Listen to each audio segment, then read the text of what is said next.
이 시간 허락하신 하나님 말씀, 우리 히브리서 4장 말씀 보도록 하겠습니다.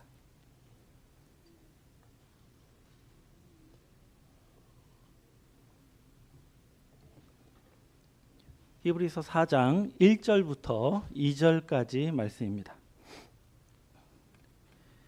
히브리서 4장 1절 말씀 다 찾으신 줄로 믿고 제가 봉독하도록 하겠습니다.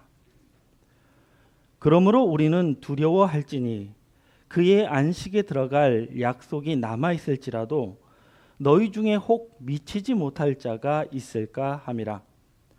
저희와 같이 우리도 복음 전함을 받은 자이나 그러나 그 들은 바 말씀이 저희에게 유익이 되지 못한 것은 듣는 자가 믿음을 화합지 아니함이라. 아멘. 네, 오늘 허락하신 하나님 말씀, 우리 히브리서 4장 1절에서 2절 말씀을 통해서 우리가 두려워해야 할 일, 우리가 두려워해야 할 일이란 제목으로 오늘 하나님 말씀 끼워쳐 보도록 하겠습니다. 네, 오늘은 성경에서 말씀하고 있는 우리 믿는 자가 두려워해야 할 일, 우리가 가져야 할 두려움에 관해서 말씀을 깨우침 받고자 합니다. 이 두려움이라는 것은 이 사전적인 의미로 위협이나 위험을 느껴 마음이 불안하고 조심스러운 느낌, 이것을 두려움이라고 정의하고 있습니다. 다시 말해서 어떤 현상이나 경험을 예상했을 때에 우리가 가지게 되는 불안한 감정을 이 두려움이라고 사전은 말하고 있습니다. 저는 그래서 우리가 스스로 예상할 수 있는 그 위험에서 벗어나서 나 자신을 보호하고 안전하게 하고자 스스로 발현되는 그 방어 기전이 저는 이 두려움이다라고 또 말씀을 드리고 싶습니다.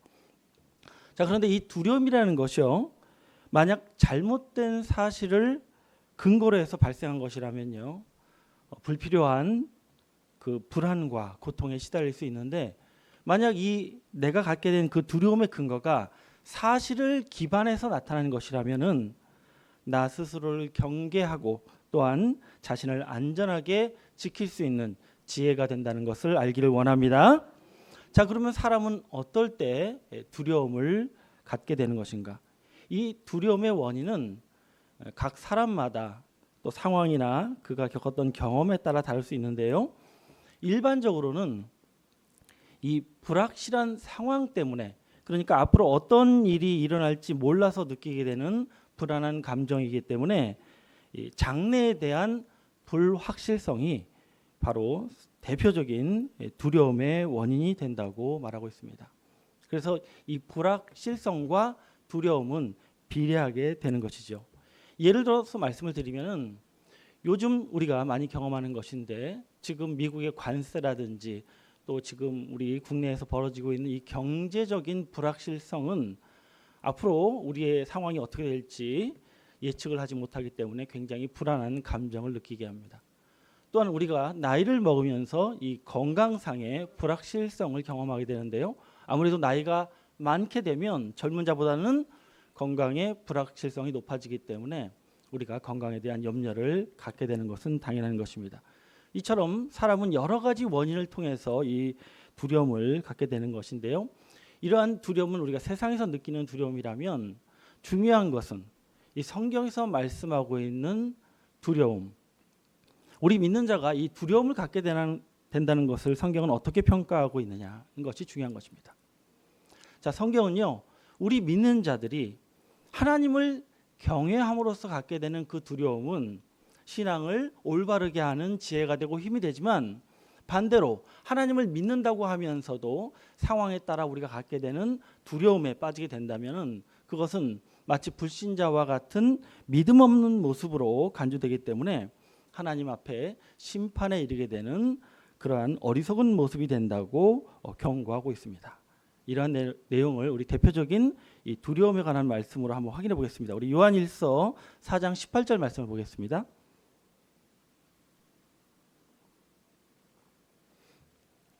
요한일서 우리 4장 18절 말씀해 보시면, 사랑 안에 두려움이 없고 온전한 사랑이 두려움을 내어 쫓나니 두려움에는 형벌이 있음이라. 두려워하는 자는 사랑 안에서 온전히 이루지 못하느니라 라고 말씀하고 있습니다. 자, 사도 요한은 우리가 하나님의 온전한 사랑 안에 거하면 두려움을 어떻게 할 수 있어요? 내어 쫓을 수 있는데, 만약 우리가 도리어 두려움에 빠지게 된다면 온전한 사랑을 받지 못함으로 형벌을 받는 자가 될 수 있다고 경고하고 있는 것입니다.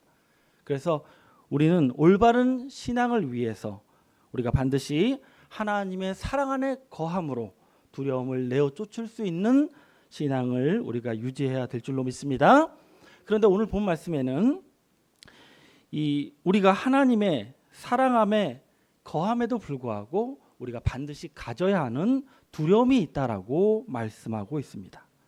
자, 과연 우리가 하나님의 사랑 안에 온전히 거함에도 불구하고 우리가 반드시 가져야 되는 이 두려움의 정체는 무엇인지 이 시간 말씀을 통해서 잘 깨닫는 분들이 되셔서 하나님께서 우리하고 계신 우리의 모든 신앙의 걸림돌들을 잘 극복하시고 늘 승리하는 이기는 자들로 나타나시길 간절히 원합니다. 자, 그럼 본 말씀 읽으면서 말씀 증거하도록 하겠습니다. 히브리서 4장 1절입니다. 그러므로 우리는 뭐 할지니 두려워할지니 라고 말씀이 시작하고 있습니다. 자, 히브리 기자는 결론적으로 우리가 두려워해야만 한다라고 단정하고 계십니다. 근데 앞에 말씀해 보시면은 뭐가 붙어 있습니까? 그러므로라는 부사가 붙어 있기 때문에 앞서 기록되어 있는 히브리서 3장의 말씀을 전제로 해서 우리가 무엇을 가져야 된다? 두려움을 가져야 된다라는 결론의 말씀을 하고 있는 것입니다. 자, 그러면 히브리서 3장 말씀에는 어떠한 말씀이 기록되어 있느냐? 자, 히브리서 3장은 구약의 위대한 선지자 모세와 신약의 메시아로 오신 우리 예수님을 비교하는 말씀을 기록하고 있습니다. 왜 이런 비교를 하고 있냐면 바로 우리 주님의 위대하심을 드러내기 위해서 이런 설명을 주고 있는데요. 자, 구약 시대에 이 모세라는 위대한 선지자가 있었습니다. 그는 백성의 입장에서 봤을 때는 하나님을 대신하는 아주 대단한 선지자였습니다. 그러나 그 모세는 하나님 앞에 사환으로 종으로 충성한 자였고, 우리 예수님은 집 맡은 아들로 충성하신 바로 이 땅에 오신 하나님의 아들 그리스도가 바로 우리 구주시다라고 설명하고 있는 것입니다. 자, 그러나 이런 모세의 사례를 말씀하면서 우리가 알아야 되는 사실은 하나님께서 아주 위대한 선지자 모세를 세웠다 할지라도 그의 백성들이 그 선지자를 대적하고 하나님을 불신하는 백성으로 나타나면 아무리 위대한 선지자도 그 백성을 구원할 수가 없다라는 사실입니다.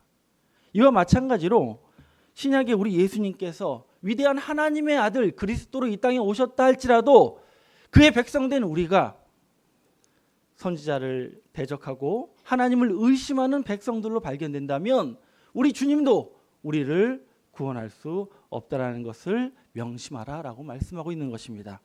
그러므로 예수 믿는 자도 얼마든지 버림을 받을 수 있으니 무엇을 가져야 된다?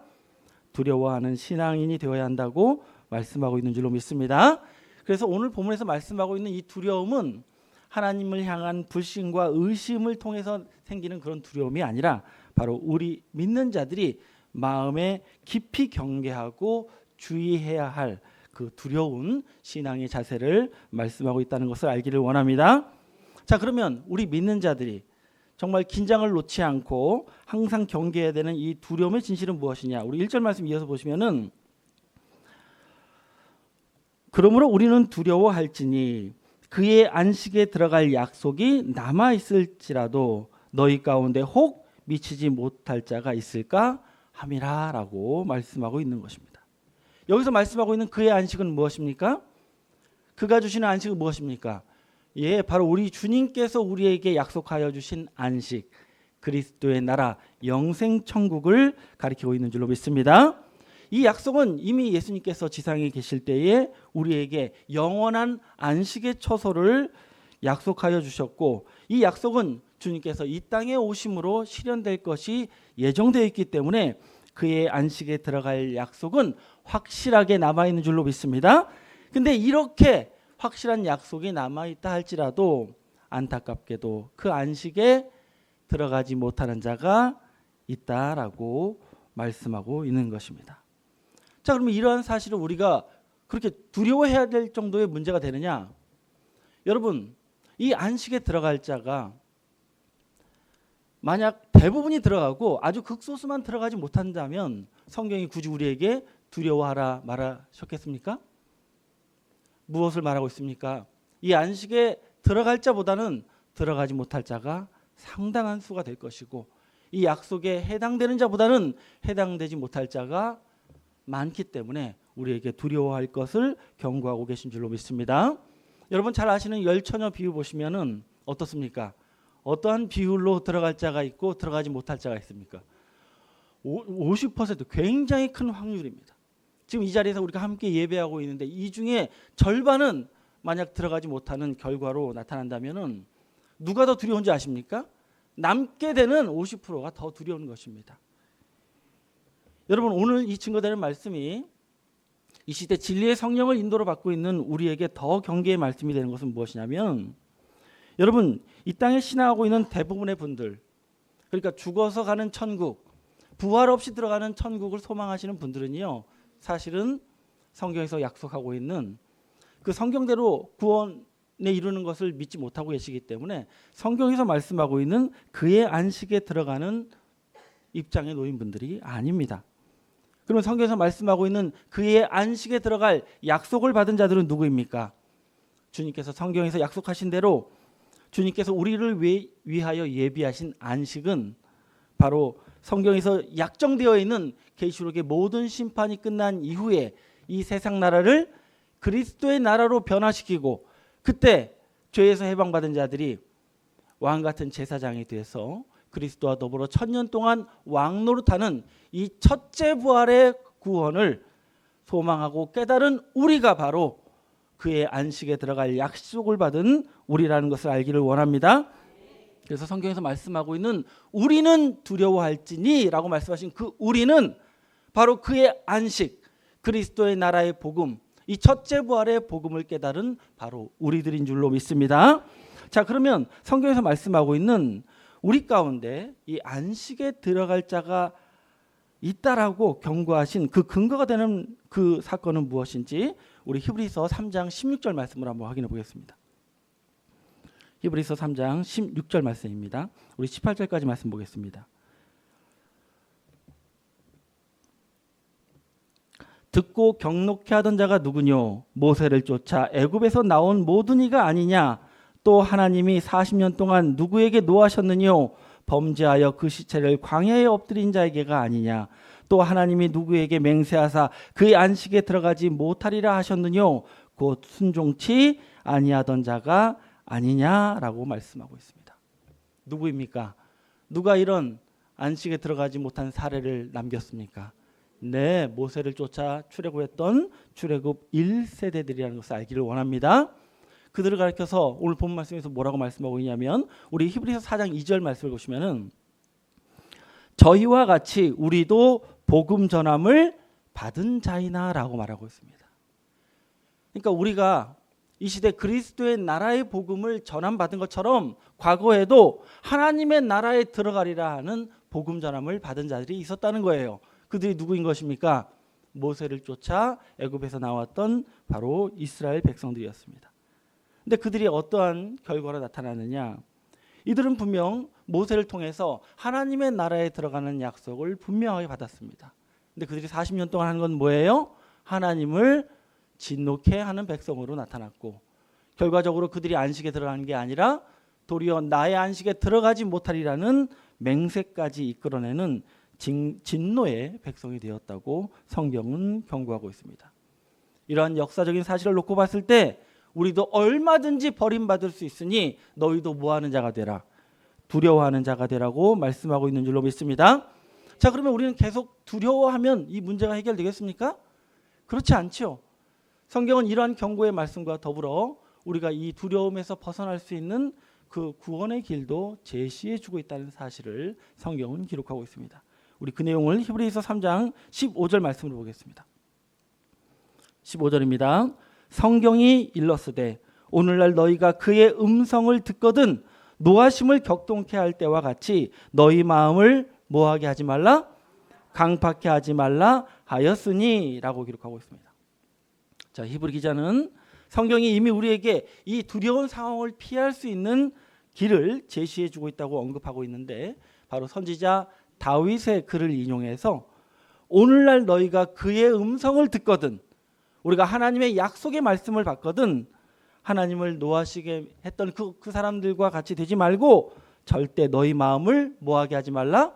네, 강팍해 하지 말라고 권면하고 계신 것입니다.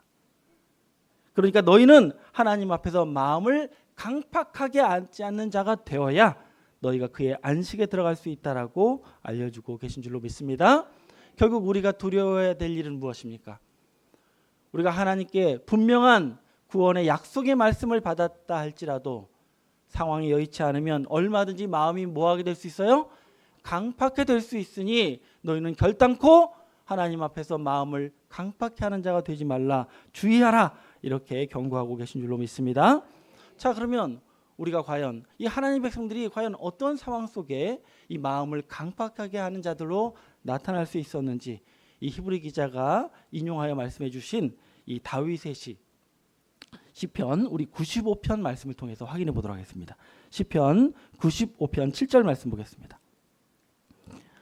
시편 이 95편은 다윗이 우리 하나님 백성들에게 주시는 이 권면의 말씀을 기록하고 있는데요. 우리 7절 말씀 보겠습니다. 다윗이 말합니다. 대저 저는 우리 하나님이시요 우리는 그의 기르시는 백성이며 그의 손의 양이라. 너희가 오늘날 그의 음성 듣기를 원하노라 라고 말씀하고 있습니다. 다윗은 우리에게 권면하기를 하나님은 우리를 기르시는 목자요 우리는 그분의 손에 길워지는 양들이니 이 양이 목자의 음성을 들으면 살 수가 없는 것처럼 너희도 하나님의 말씀을, 그의 음성을 잘 듣는 자가 되라라고 말씀하고 있는 것입니다. 자, 그러면 하나님의 양된 그의 백성된 우리가 하나님의 어떤 말씀을 잘 들어야 되느냐? 우리 8절 말씀 이어서 보겠습니다. 이르시기를 너희는 무리바에서와 같이 또 광야 마사의 날과 같이 너희 마음을 뭐하게 하지 말지어다? 강팍해 하지 말지어다 라고 말씀하고 있습니다. 우리가 하나님의 백성으로서 잘 들어야 되는 말씀이 뭐예요? 너희가 무리바에서처럼 광야 마사에서처럼 너희 마음을 강팍하게 해서는 안 된다는 말씀을 잘 듣는 우리가 되어야 할 줄로 믿습니다. 결국 오늘 본문 말씀에서 말씀하고 있는 이 명령, 너희 마음을 강팍하게 하지 말라라는 것은 언제 이루어진 것을 말씀하고 있는 거예요? 광야 무리바 마사에서 나타났던 하나님 백성들의 모습을 두고 하신 말씀이라는 것을 알기를 원합니다. 그러니까 광야 마사 이 무리바라는 곳에서 하나님을 향하여 백성들이 마음을 강팍한 일이 있었던 것입니다. 자, 그러면 이 무리바 마사에서 어떻게 하나님의 백성들이 하나님 앞에 강팍한 마음을 들어했는지 우리 9절 말씀 보겠습니다. 시편 95편 9절입니다. 그때에 너희 열조가 나를 뭐하며 시험하며 탐지하고 나의 행사를 보았도다라고 말씀하고 있습니다. 그때 무리바 마사에서 너희 조상들이 나의 모든 행사를 보아놓고도 홍해를 나올 때 어떻게 했습니까? 마른 땅같이 건너는 기억을 보았고, 또한 이 애굽에서 나올 때부터 10가지 재앙으로 내리시는 하나님의 모든 행사를 다 목격하고 몸으로 체험해 놓고도 너희가 나를 신뢰한 게 아니라 도리어 어떻게 했대요? 나를 시험하고 또 뭐 했다고요? 탐지했다는 건 뭐냐면 떠봤다는 거예요. 이렇게 하면 하나님께서 내 말을 들어주시는지 안 들어주시는지 떠봤다고 성경은 기록하고 있는 것입니다. 그러니까 하나님은 당신의 백성들에게 신뢰를 받은 게 아니라 오히려 시험을 받고 떠보심을 당하는 수치를 당하셨던 것입니다. 그래서 하나님은 어떤 걸 결정하십니까? 우리 11절 말씀이 이어서 보시면 시편 95편 11절입니다. 그러므로 내가 노하여 맹세하기를 저희는 내 안식에 들어오지 못하리라 하였노라 라고 말씀하고 있습니다. 결국 이스라엘 백성들이 하나님 앞에 보여드렸던 그 강팍한 마음은 어떤 태도입니까? 하나님께서 나의 요구를 들어주시는가 그렇지 아니한가를 보고서 믿을지 말지를 결정하는 조건부 믿음의 태도를 보여드린 그 모습이 하나님 앞에 강팍한 마음으로 드러났고, 그 마음을 확인한 하나님께서는 이 백성을 어떻게 하기로 결정하신 거예요? 안식에 들어오지 못하게 하신다는 결정으로 일관됐다는 것을 알기를 원합니다. 여러분, 지금까지도 많은 믿는 분들이 이스라엘 이 출애굽 1세대들이 40년 동안 광야에서 뼈를 묻는 신세가 되고 가나안 땅에 들어가지 못한 이유가 뭐냐?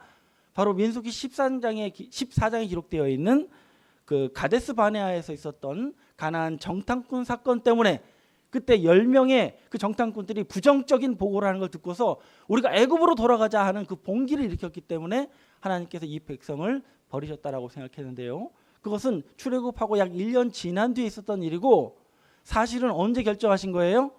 이 무리바 마사의 사건이 있을 때, 이때는 출애굽한 지 한 2달밖에 안 됐습니다. 이 2달쯤 됐을 때 이미 하나님은 뭘 결정하신 거예요? 이 백성을 들여보내지 않을 것을 결정했다는 것을 알기를 원합니다. 그러니까 버리실 시기를 그 가데스 바네아에서 결정한 것뿐이지 이미 2달에 이르렀을 때 이 백성은 버림받은 것이 결정된 것입니다. 자, 그러면 도대체 이 출애굽 1세대는 무리바 마사에서 어떠한 행동을 보였길래 하나님께서 이런 극단적인 결정을 하실 수밖에 없었는지 우리는 그 현장 출애굽기 17장 말씀을 통해서 좀 더 구체적으로 확인해 보도록 하겠습니다. 자, 우리 출애굽기 17장 1절 말씀을 보도록 하겠습니다.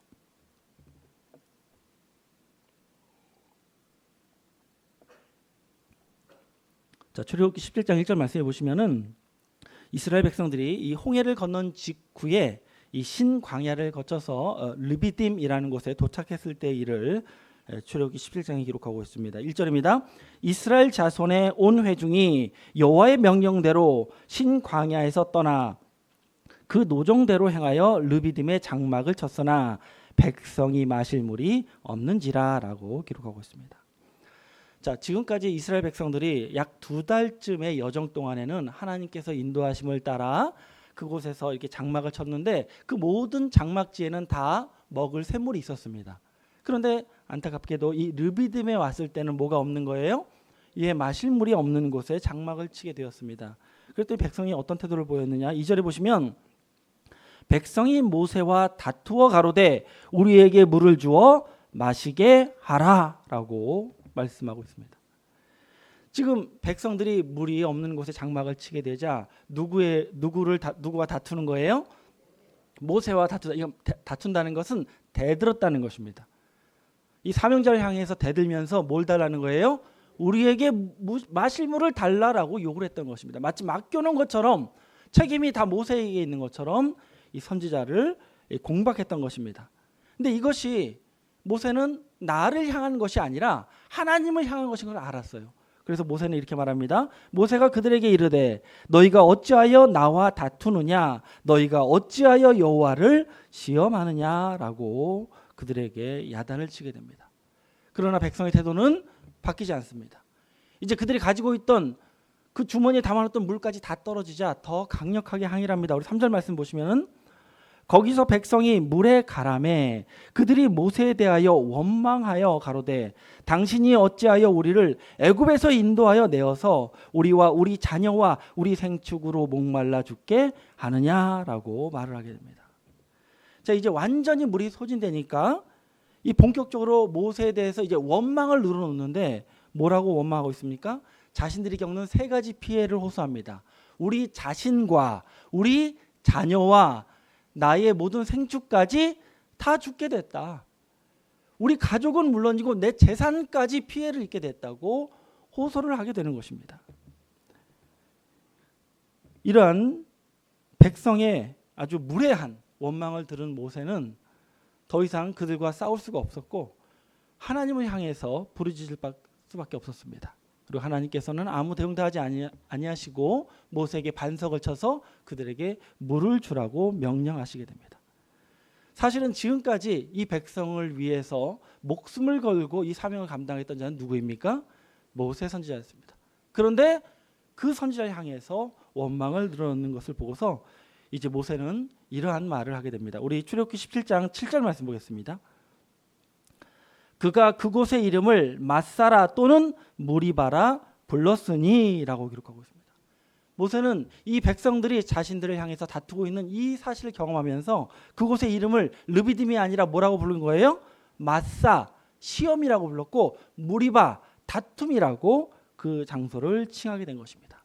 그 이유에 대해서 우리 7절 말씀 이어서 보시면 이는 이스라엘 자손이 다투었음이요 또 그들이 여호와를 시험하여 이르기를 여호와께서 우리 중에 계신가 아니 계신가 하였음이더라 라고 기록하고 있습니다.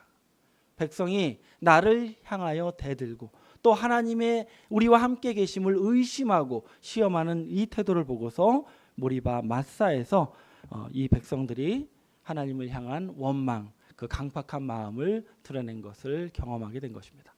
여러분, 이 내용을 통해서 우리가 알 수 있는 것은 결국 하나님의 백성들이 하나님을 향하여 드러낼 수 있는 최고의 강팍한 마음은 어떠한 태도입니까?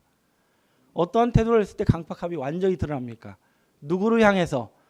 하나님이 세우신 사명자를 통해서 뭘 쏟아낼 때? 원망의 태도를 쏟아낼 때 강팍한 마음이 드러났다는 것을 알기를 원합니다. 그들이 어떻게 모세를 원망했습니까? 우리 3절 말씀 잠깐 다시 보시면 그들이 모세에 대하여 원망하여 가로되 당신이 어찌하여 우리를 애굽에서 인도하여 내어서 우리를 목말라 죽게 하느냐는 거예요. 무슨 근거로 원망을 하고 있습니까? 어찌하여 우리를 애굽에서 왜 인도해 냈느냐는 거예요. 애굽에 있을 때가 차라리 나았는데 왜 애굽에서 인도해 냈느냐라고 지금 원망을 하고 있는 것입니다. 근데 여러분 사실 애굽에 있을 때 좋았습니까? 여러분 사실 이 애굽에 있었으면 바로가 이 백성을 다 말려 죽이려고 했습니다. 그럼 거기서 목숨을 걸고 지금 기껏 살려놨더니 뭘 하는 거예요? 애굽에 있을 때가 낫다라고 지금 엉뚱한 소리를 하고 있는 것입니다.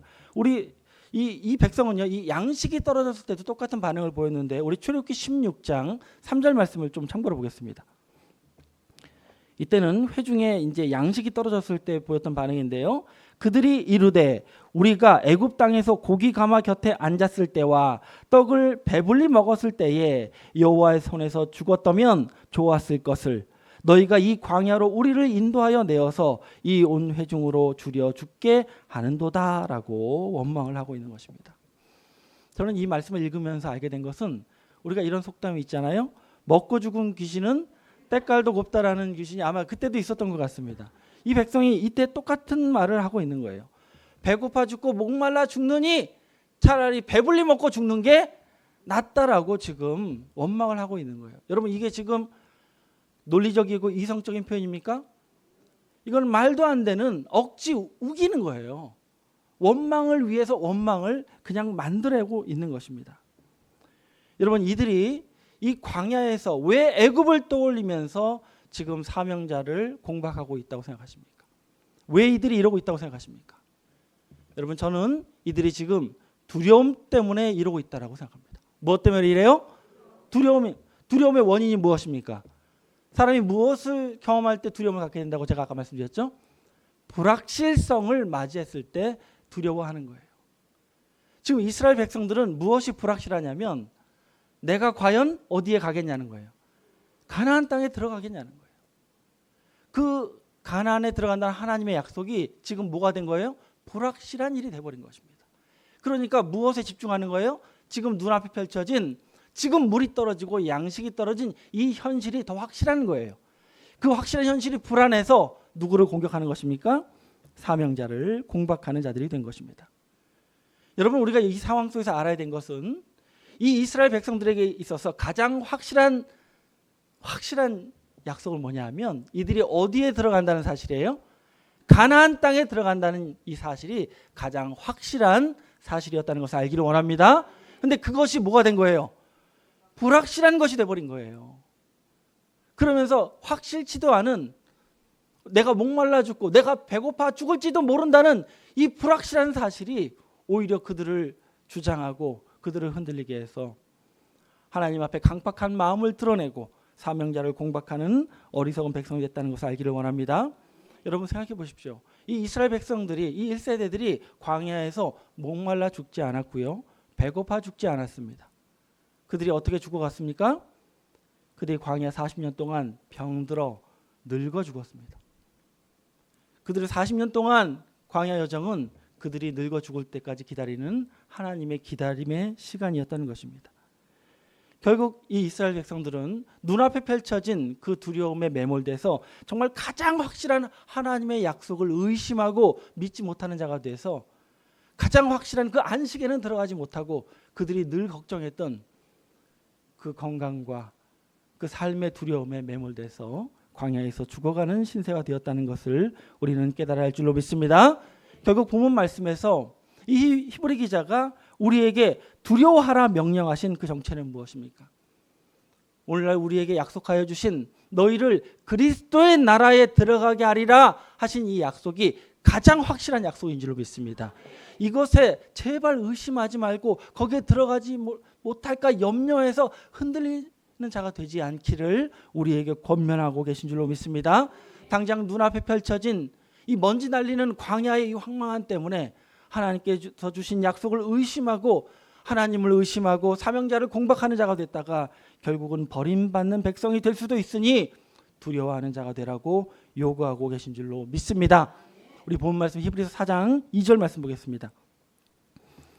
그래서 히브리 기자는 이렇게 말합니다. 저희와 같이 우리도 복음 전함을 받은 자이나 그러나 그 들은 바 말씀이 저희에게 유익이 되지 못하는 것은 듣는 자가 믿음을 뭐하지 아니함이라 화합지 아니함이라 라고 말씀하고 있습니다. 여러분 출애굽 1세대들에게는요 이 세상에서 가장 율법에 능한 모세 선지자가 있었습니다. 그리고 그들에게는 하나님께서 보장하신 약속이 있었습니다.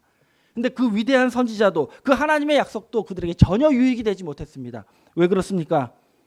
가장 확실한 약속을 불확실한 약속으로 신뢰하지 못했고 전혀 확실치 않은 그 위협을 오히려 두려움의 대상으로 삼음으로 하나님의 안식에 들어가지 못하는 자가 되었다는 것을 알기를 원합니다. 마지막 때도 마찬가지입니다. 우리에게 하나님의 진리의 말씀을 주시는 목자가 있고 성경이 보장하고 있는 확실한 그리스도의 나라의 약속이 있다 할지라도 우리가 하나님의 약속을 가장 확실한 절대적인 약속의 위치에 올려놓지 못하고 오히려 우리의 생활 속에서 경험하게 되는 절망과 두려움 때문에 하나님의 약속을 의심하는 자가 되어버리면 그래서 강팍한 자가 되어버리면 우리도 얼마든지 버림받는 그 50%가 될 수 있음을 성경은 경고하고 계신 줄로 믿습니다. 여러분 이 광야에서 마음이 강팍해진 자들의 특징이 뭔지 아십니까? 이들이 강팍해지면 늘 어디를 떠올리는 거예요? 네, 애굽을 떠올리면서 원망하는 거예요. 여러분 광야 여정이 아무리 좋다고 할지라도 어디보단 못합니까? 애굽보단 못하지 않겠습니까? 결국 애굽의 생활을 그리워할 거면 처음부터 이 여정은 떠나면 안 되는 거예요. 결국 무엇을 잊어버려서 그들이 강팍해진 것입니까? 내가 왜 애굽에서 나왔는지를 잃어버렸기 때문에 그들이 광야 생활을 원망하는 백성이 됐다는 것을 알기를 원합니다.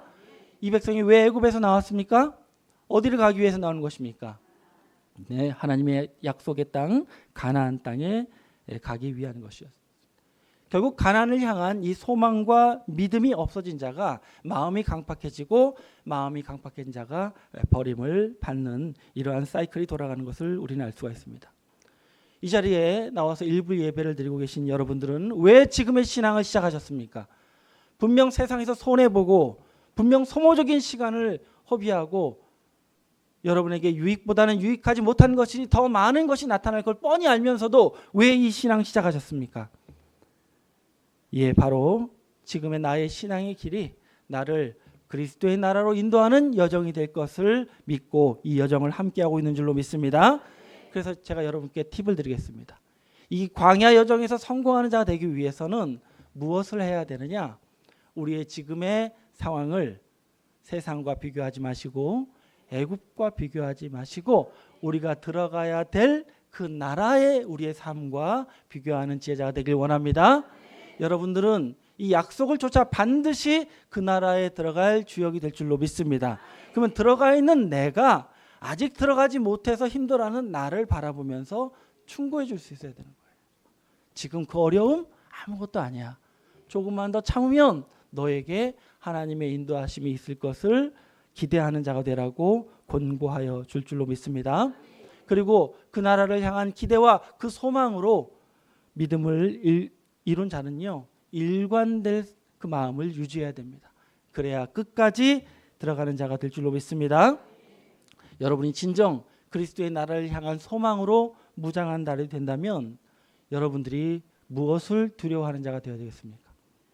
오늘 본문에서 무엇을 두려워하라고 했습니까? 너희 가운데 그 안식에 혹 들어가지 못할 자가 있을까 두려워하라고 했어요. 여러분, 이건 너 두려워하라는 말씀이 아니에요. 너와 함께하는 믿음의 동료가 너와 함께 들어가지 못하고 마음을 강팍한 자가 돼서 넘어지고 쓰러지는 일이 있을까 두려워하라라고 말씀했다는 것을 알기를 원합니다. 여러분과 함께 이 여정을 함께하는 믿음의 동역자들이 건강이 허락되지 못함으로 생활에 어려움을 닥쳐서 넘어져서 나와 함께 들어가지 못하는 나의 믿음의 형제가 될 것을 두려워해 줄 수 있는, 그래서 그 형제를 위하여 기도하고 그 형제를 붙잡아 줄 수 있는 자가 되라고, 두려움을 갖는 자가 되라고 명령하고 있다는 것을 알기를 원합니다. 마치 나의 구원이 나의 믿음의 형제와 이 같이 연동되어 있는 것처럼 그가 무너지면 나도 무너질 수 있다라는 두려움으로 형제를 붙잡아주고 형제를 사랑해 줄 수 있는 자가 바로 하나님 앞에 겸손한 자로 나타난다는 것을 알기를 원합니다. 저는 누구를 위해서 기도하겠습니까? 물론 일부 예배 이렇게 함께 저와 예배를 드려주신 여러분을 위해서 기도합니다. 여러분이 없이 제가 어떻게 단상에 설 수 있습니까? 여러분과 함께 가지 못하는 천국을 제가 어떻게 생각할 수 있겠습니까? 저와 함께 하고 있는 우리 부교육자님들도 저와 함께 나누어서 설교를 하고 있는데 이분들이 만약에 다치거나 넘어지면 어떻게 되는 거예요? 제가 한 달에 또 2번 설교해야 될지도 모르는 거 아닙니까? 이분들 없으면 저는 힘들어지는 거예요. 제가 그분들을 위해서 얼마나 간절한 마음으로 건강하고 굳건하시길 기대하는지 모릅니다. 여러분, 교육자들도 넘어질 수 있는 거예요. 우리 교구장님들도 쓰러질 수 있는 거 아닙니까? 근데 그분 없으면 누가 더 힘들어지는 거예요? 내가 힘들어지는 거예요. 우리 함께하고 있는 믿음의 동역자를 위해서 기도할 수 있는 우리가 되길 원합니다. 그래서 하나님께서는 이 모든 상황을 이렇게 한마디로 결론 내리십니다. 왜 내 백성이 내 앞에서 강팍한 자들이 됐는지 그 결론의 말씀을 우리 끝으로 보도록 하겠습니다. 우리 시편 말씀 95편 10절 말씀 보겠습니다. 시편 95편 10절입니다. 내가 40년을 그 세대로 인하여 근심하여 이르기를 저희는 마음이 미혹된 백성이라 내 도를 알지 못한다 하였도다라고 말씀하고 있습니다. 하나님께서 그 출애굽 1세대들을 이 40년 동안 관찰하시면서 내리신 결론이 있어요. 이들이 왜 강팍한 백성이 되었는지. 그 이유가 뭐라고 말씀하고 있습니까? 그들은 마음이 미혹된 백성이었기 때문이라고 말씀하고 있습니다. 여기서 미혹됐다라는 것은 어긋났다라는 거예요. 그들이 마음이 헷갈리는 백성이었다는 것입니다. 그들이 하나님의 백성인지 아니면 이방인인지 하나님이 보기에도 헷갈리는 백성이 됐다는 거예요. 물론 그들이 처음부터 그런 백성으로 나타난 건 아니었습니다. 그런데 이 광야 여정 가운데 어려움이 닥칠 때마다 어떻게 된 거예요? 흔들리고 어긋나 버린 거예요. 여러분, 우리도 얼마든지 흔들리고 어긋날 수 있는 나약한 존재들입니다. 그때마다 우리는 무엇을 해야 됩니까? 우리의 나침판을 꺼내는 지혜자가 되길 원합니다. 말씀으로 내가 제대로 가고 있는지를 스스로 점검하는 지혜로운 하나님의 백성이 되길 원합니다. 그리고 이렇게 말씀하십니다. 다음 말씀에 이 백성이 내 도를 알지 못하도다. 이 좀 빠진 말씀이 있는데 이 원문에는 왜냐하면이 붙어 있다고 합니다.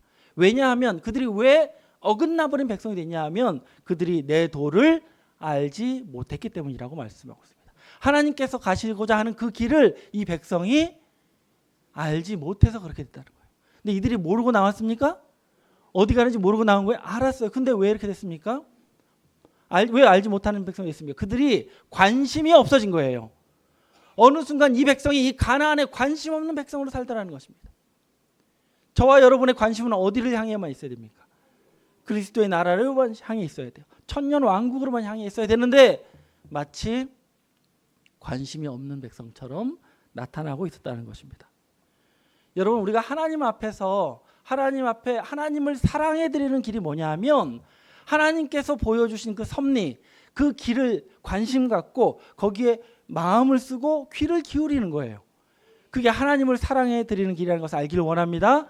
그러면 관심이 없어진 건 뭐냐면 내가 너희를 이 길로 인도할 것이고 이러한 여정으로 지나가게 할 거라는 그런 섭리를 알려줘도 뭘 쓰지 않는 거예요? 마음을 쓰지 않는 거예요.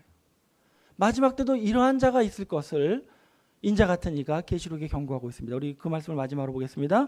계시록 2장 4절입니다. 그러나 너를 책망할 것이 있으니 너의 처음 사랑을 뭐 해놓으라? 네가 처음에는 이 말씀을 바꿔서 한 말씀이라도 깨달으려고 이 새 말씀이 증거되는 곳이라면 악착같이 찾아와서 들어보고 그게 왜 그런 거예요? 물어보고 질문했던 네가 어느 순간 그런 말씀이 증거되든지 말든지 나는 상관없는 자처럼 무관심한 자처럼 살고 있지는 않았는지 우리의 모습을 돌아보는 저와 여러분이 되길 원합니다. 사랑을 버리지 마시길 원합니다. 제발 들어주시고 관심 가져주시고 우리 목사님이 기독청으로 뭘 하고 싶다, 내가 앞으로 어떠한 섭리를 이루고 싶다라고 하는 그 말씀에 우리도 뭘 기울여야 되는 거예요? 귀를 기울이고 관심을 가져주시는 것이 바로 사명자를 위하는 길이고 하나님을 사랑하는 길이 된다는 것을 알기를 원합니다. 그러나 끝까지 돌이키지 못하고 여전히 그 냉소적인 마음으로 강팍한 마음을 유지하게 돼버리면 어떻게 되느냐? 우리 계시록 2장 5절 말씀 보시면은 그러므로 어디서 떨어졌는지 생각하고 회개하여 처음 행위를 가지라. 만일 그렇하지 아니하고 회개치 아니하면 내가 네게 임하여 네 촛대를 그 자리에서 뭐하리라? 옮기리라. 여러분 어차피 그리스도의 나라에 들어갈 자리는 예비되어 있습니다. 근데 굳이 여러분이 안 가시겠다면 그 자리를 하나님은 누구 다른 이에게 뭐 할 수밖에 없어요? 옮길 수밖에 없어요. 왜 그런 짓을 합니까? 우리가 먼저 와서 차지해놓고 왜 그걸 놓아버리냔 말이에요. 그러나 우린 능히 그런 어리석은 자가 될 수가 있음을 결국 성경은 두려워하라 말씀하고 있는 줄로 믿습니다. 결국 우리는 마지막 그 순간까지도 하나님을 향하여 우리를 인도하시는 사명자를 향하여 마음을 강팍해 하지 않는 지혜자가 되기를 원합니다. 제발 헷갈리지 마시고 내가 왜 이 여정을 시작했는지 또 생각해보고 또 확인해보고 또 잘 가고 있는지 나를 다독이는 지혜자가 되시길 원합니다. 그리고 늘 하나님의 도를 아는 백성이 되길 원합니다.